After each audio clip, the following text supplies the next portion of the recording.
homesteaders, gardeners, and cooks. Welcome to Miles Away Farm. My name is Jennifer, and today we are making a chili verde. This recipe comes from Serious Eats and Kenji Lopez Alt, who I love, and it calls for 3 different kinds of peppers, and that was part of what inspired me to want to make this. Is I'm kind of at the very end of pepper season. Miraculously, we have not had a frost yet. And so I'm still dealing with lots of peppers coming out of the garden. And so this is poblano peppers, hatch chili peppers or Anaheim type chili peppers, and then some jalapeños. And a lot of my poblanos this year are quite small. And so this is a good way to use them up. I have some larger ones that I'm going to make some stuffed chilies with, but it was a good way to use up a bunch of the little ones. So I need a pound of poblanos. Poblanos are called anchos when they're ripe and dried. Ancho, poblano, same exact pepper, just different processes. So here's an example of a red one. When they're ripe, they're typically used green in a lot of cooking. And they're normally much, much bigger than this. They're usually larger than a bell pepper. And so I just happen to have a lot of really tiny ones right at the end of the season. And I didn't have a great poblano year in general, so they're not super big this year. But as I said, a great way to use a bunch of them up. And they are relatively mild heat. They are, they have a little bit of heat to them. They're usually considered slightly hotter than an Anaheim style pepper, but definitely considerably less hot than a jalapeno would be. And so they have actually become my favorite roasting pepper of late. Last year I had something similar where I had a whole lot of green ones like this, and I just threw them in the roaster. You can also roast them on the grill. You can roast them under the broiler on your oven. There's lots of ways to roast peppers, and then you just freeze them. And we went through them so fast. They were just so good. So yeah, I highly recommend green roasted poblanos. Especially if you're cleaning out your garden at the end of the season. It's always sad to see the garden go, but at the same time, I'm kind of so ready for it. We've been harvesting things easily since May. So that's May, June, July, August, September, October. So 6 full months. And I call it the tyranny of produce when things really start to come in and you have things on your counter that are telling you, you spent all this time trying to grow me, don't let me go bad. And it just becomes exhausting after a while. And so I'm actually looking forward to the final thing that I put into a freezer or put into a canning jar and then actually being done. Because at this point I have, like, every canning jar I own actually is, I think, been filled up this season. We have really done a ton of stuff, so. All right, you guys get the idea. I'm going to put you on time lapse so that you don't have to sit through the rest of this.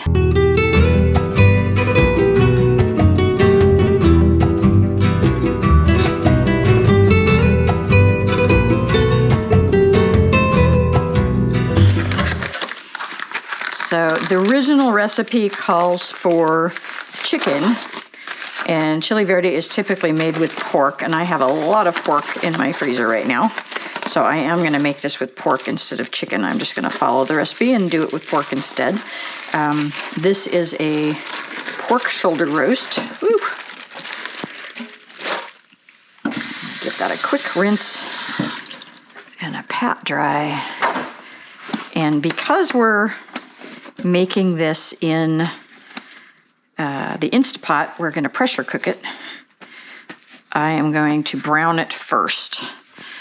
And things are much better browning if they're dry. If they are wet, then the temperature that water boils, which is 212 if you're at sea level, is as hot as that meat is going to get, and you're not going to get a good brown on it. So it's important that your meat is dry, even though it's fiddly. I am not a huge fan of all the wasted paper towels, but I'm certainly not going to not use a paper towel and use something that I have to wash and then try to get meat juices out of.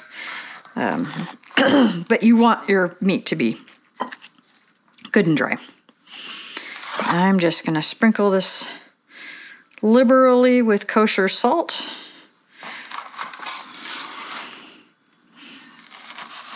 I do it by sprinkling the way I'm sprinkling it, I don't have to get my hand, porky hand, into the salt cellar. All right, so that's got a nice salt coating on it.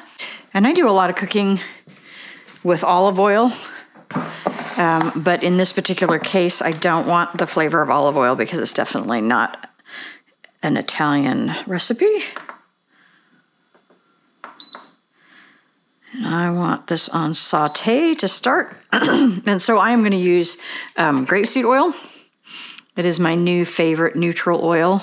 You can use whatever vegetable oil you like. I also really like avocado oil, but grapeseed is a little bit less expensive.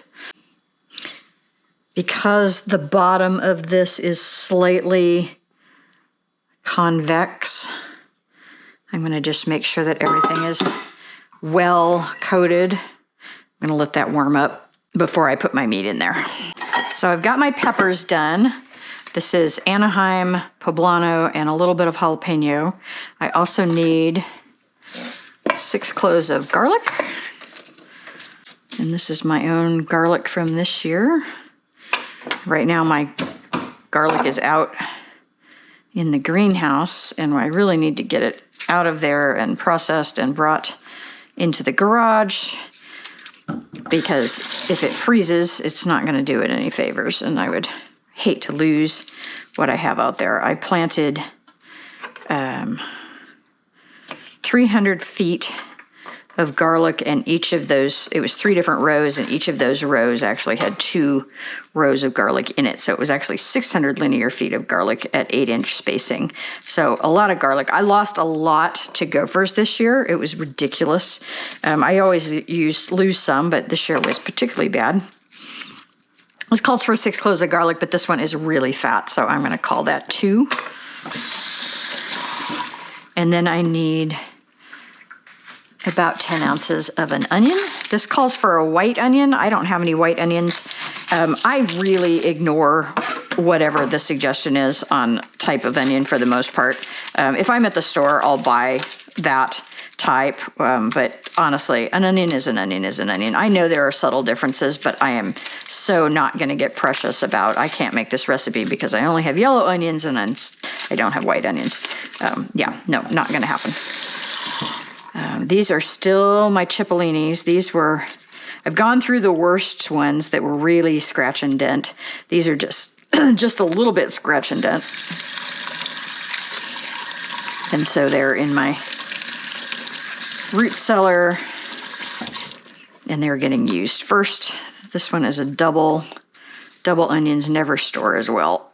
And so they always need to get used at first. You can see that little bit of mold there. That is not gonna affect anything underneath. All these, all of the pepper bits in the bottom of this sink, as the water hits it, it volatilizes all of the chili, and it's like totally fuming me out here. It's worse than cutting an onion. All right. So there's that part. It's so hard to get used to it getting dark so late and not adjusted to how short the days are right now. And we're not even to November yet. And what I'm gonna do is just roughly chop all of this in a food processor.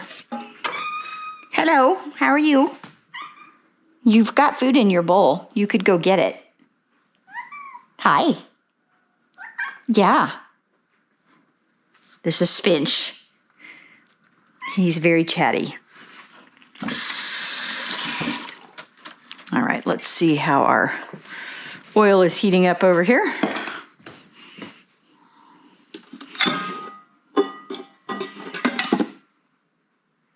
I'm gonna give that just a minute more. It's not quite there yet. You want it to be shimmering and good and hot. Excuse the disaster that is my kitchen. I have a million projects going on right now. But then I always have a million projects going on. This is what a farmhouse kitchen looks like, unless you're the kind of person who spends a huge amount of time cleaning. everything before you go to bed. I'm not one of those people that has to have my kitchen perfect before I go to bed. And my husband, for all of his wonderful traits, and there are very many, is not somebody who cleans. And so the whole you cook, I clean thing doesn't happen in our house. So if I make the mess, I clean it up.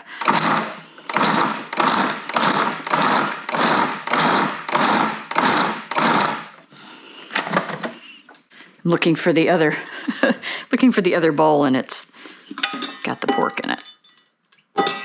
All right, I think that's probably warm enough.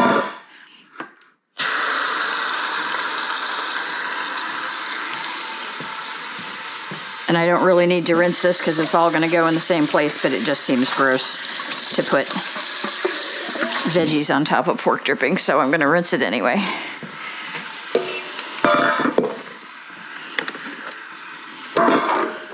Yeah, are you guys one of those people that just feels like your kitchen, like you can't sleep if your kitchen has a crumb on the counter? I tend to leave things in the evening because I'm usually quite tired by the time I get dinner on the table and eat. And then in the morning when I'm waiting for water to boil for coffee and tea, I clean up the kitchen. And usually by the time the water boils and the coffee and tea is brewed, which is less than 10 minutes, my kitchen is cleaned up. So it's when I have more mental energy to handle it. And so I put food away, but I very often don't clean my kitchen until the following morning.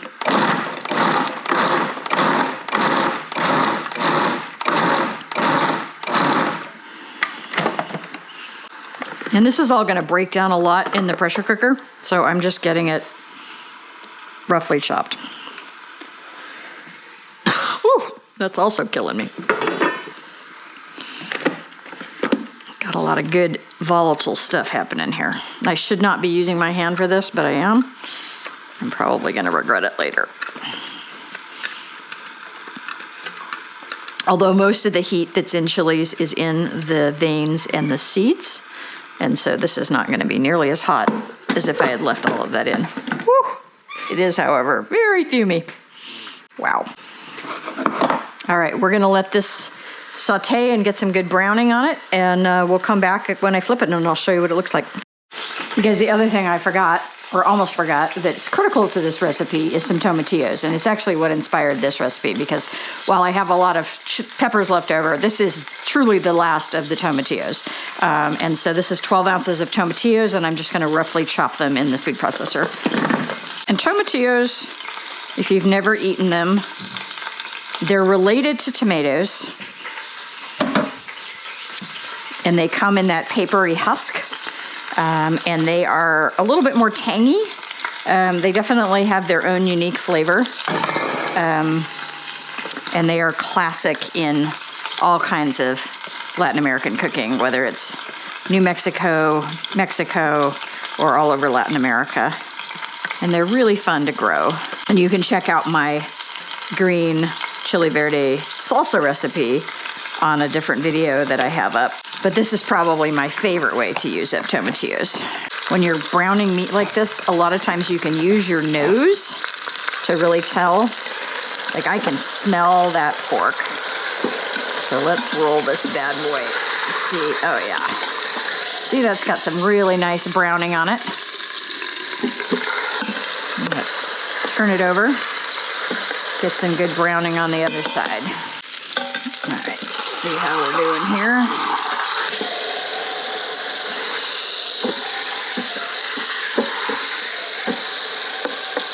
This is the fat cap, so we're not going to get a ton of color on that. I'm just going to really quickly kind of sear the edges here, like really quickly. I could stand this up and do each side, but I'm not that worried about it. And I could have cut this up into more stew-like pieces of meat, and that would have made some sense too. I'm just going to do this as a whole piece, and then I will pull it apart, and kind of like pulled pork, but pulled chili. All right, good enough. We need 1 tablespoon of cumin. And this is cumin that I toast and grind myself. It's very easy to do, and it is definitely worth the flavor. There's some good salt on here, but this is gonna need some more salt. I'm gonna add another teaspoon of kosher salt. If you were using table salt, cut that in half. And then I'm gonna put all of this lovely chili and onions and tomatillos. Brilliant. I'm just gonna smother this with this. That's a good amount of veg. It's gonna make a great, great sauce. Sorry for the lighting here. This late evening or late afternoon darkness. I don't have good lighting on this side of my kitchen. And the original recipe, it's for chicken. It calls for 15 minutes. That's clearly not gonna be nearly enough time. I am gonna add, I think about a half a cup of water to this. There's some pretty good moisture in there from the vegetables, but pressure cookers need, Instant Pots in particular, need at least a cup of water in order to actually get up to pressure. And so I wanna make sure there's enough liquid in there that that's gonna happen. And so what I did is I just looked up a recipe in the Instant Pot book that came with the machine for pork butt, which is what this is. And it said 50 to 55 minutes. And so I'm going to set it for that. Make sure my vent is closed. And that's it, you guys. Basically chop and drop. So we'll come back in about an hour and see how we did. All right, so our Instant Pot is done cooking. Look at that.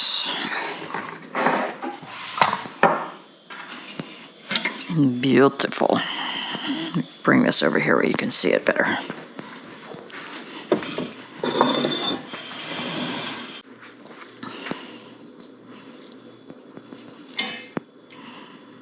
So our pork should be lovely and tender. And what I'm gonna do, I'm gonna pull this out of here, let it cool enough that I can cut it up into chunks. And then I'm going to use an immersion blender to stick blend this to make a great sauce. So let's go get that stick blender. I'm gonna give this a good whir. Those vegetables are super tender. And I'm gonna leave just a little bit of texture in there. I don't want it to be completely smooth.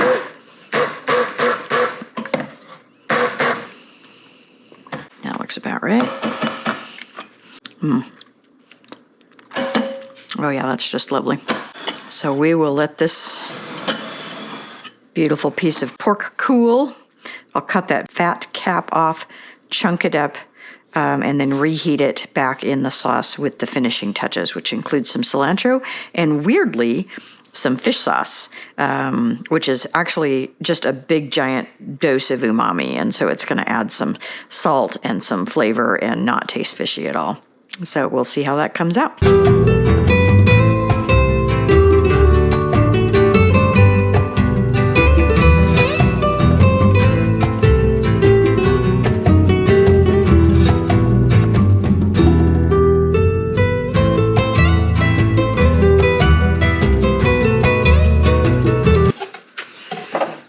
Guys, I'm putting this stew together. You saw that I just sliced this and then just pulled it apart with my fingers, and it'll disintegrate a little bit more as it heats back up again. This is actually the following day. Got too late in the day to have this for dinner last night. So I'm putting our pork back in. And that was actually a really nice way to do that because it cooled off the meat, and so it was really easy to separate with my fingers, and it also allowed me to take a lot of the fat off of there that I didn't really want. Add some nice flavor while it's cooking, but I don't really want to bite into a big piece of fat. The dogs will get a nice treat, so none of it will go to waste. This is a local pig. We don't raise pigs. but I try to buy a half a pig every year from somebody that I know. And so this is a local pig and is just lovely. And then this calls for fish sauce, which is basically just a big giant dose of umami and salt. So a tablespoon of fish sauce. And I would imagine you could substitute soy sauce for that and get a very similar effect where you're getting the salt and the umami. It did taste a little bit like it was undersalted last night, so hopefully this will elevate that. And then I'll taste it again once it's warmed up for additional seasonings. And then we're gonna stir in some cilantro as well. So I need about a half a cup of cilantro. And just a reminder, with cilantro, you do not need to pick the individual leaves. Just cut off the main bottom of the stem and the rest of it will be just fine. It's very tender.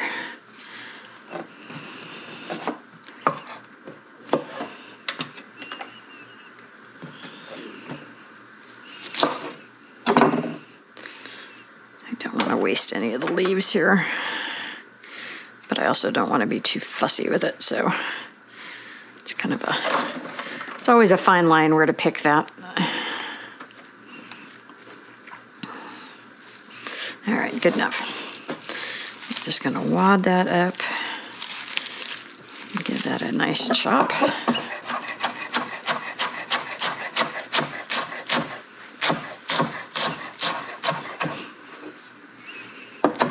And then it suggests serving this with lime wedges. I think I'm probably just gonna put some lime juice into the mix.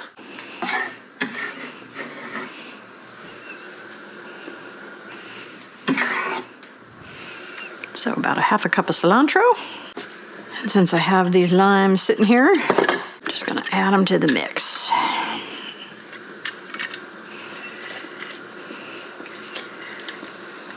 Off to my right here, I've been working on a big batch of sorghum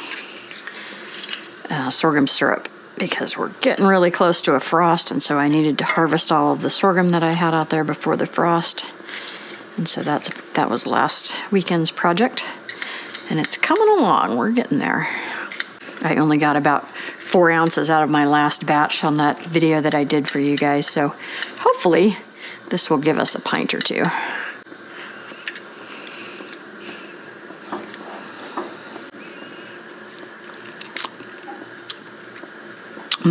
That lime really brightens it up.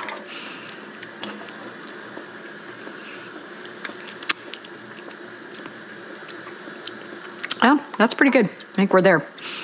I'm just gonna let that continue to heat up, and we'll dish it up with some beautiful homemade cornbread. And that's it. This is the epitome of fall and winter eating right here. And you can freeze chilies and use them in this recipe all winter long. You do not have to have them fresh. I love roasted poblanos, and I often have a bag of those in my freezer, so you could totally do this with frozen chilies. All right, we'll let that warm up a bit and come back. All right, you guys. It is 7 p.m.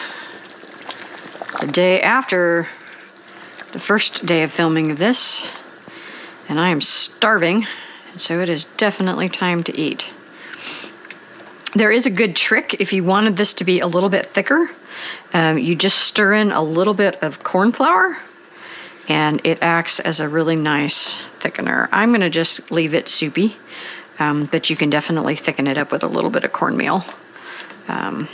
Or masa flour, which is used for tortillas, also works. See how tender that meat is? It just falls apart. That's kind of what I was looking for. It was a little fiddly not cutting it up beforehand, but I kind of like how that turned out. I think that was a good way to go. You can do it either way. You can dice your meat and brown it and then add everything, or you can just do it as a big chunk. Probably a little faster cooking time if you were to chunk it up rather than leave it whole.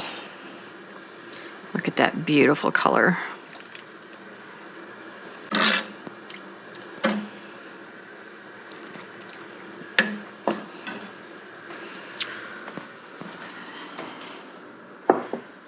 I'm gonna have myself a wedge of this beautiful 100% cornbread. And this is actually made with flour from my own corn that I've grown. So this is very homegrown. It took me a long time to find a recipe for 100% cornmeal cornbread that held together pretty well and that I liked. This is a Cook's Illustrated recipe, and it's very, very similar to one by Carol DeP, who wrote an incredible gardening book called Resilient Gardener that I highly recommend. Very similar recipe. Basically, you add boiling water to part of the cornmeal, and that causes it to gelatinize, and that creates a mesh that allows the cornbread to hold together when it cooks, so that you get actual wedges and not just crumbs with 100% cornmeal. Oh, so good. I'm so hungry. This is going to be awesome. So there you have it. Pork green chili, made with 3 kinds of peppers, tomatillos, and onion, all from the garden, and beautiful homemade cornbread. This is the perfect fall meal. Give it a try, you guys. You will not regret it. Thanks for watching, tribe. We'll see you next time.